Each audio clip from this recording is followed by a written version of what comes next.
aqui, a Dani Anderson não é santinha. Sangra muito o seu nariz, o nome dela é Beatriz. Que tal aprender a bissetriz com a professora Cris? É claro que ela é a Julia Branquel. Ela não fala de Sinatra, ela é a Renata.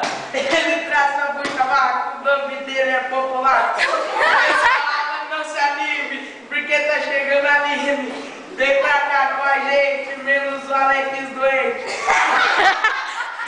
Deve até inchar o rio, o nome dele é Joaquim. Se começa, ela não para, o nome dela é Dona Lara.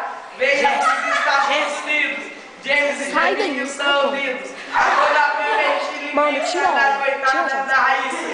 Ninguém aguenta esses vermes, estou falando dos Guilherme. O pai dela parece polícia, eu estou falando da Letícia. Essa menina não estuda, é lógico que é adulta. Vai estudar, ele é o raio, estou falando, não é do Caio. Me lembre antes que eu esqueça da safada da bandeira.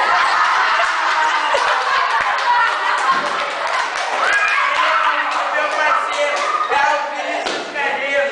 Quem acha que não vai gostar disso, acho que é só o roliço. Ele só cata sobre os olhos, estou falando do Matóio.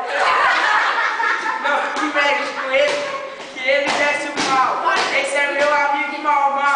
Não tem tamanho, sou baixinho, tô falando dos Pedrinhos. Ela é muito gatinha, tô falando da Nadine. Tem o cérebro de grilo, tô falando do Danilo. Se fica nervosa, me fale uma vassoura. Essa é a Jéssica Moura. Que atropelou ela, virou réu.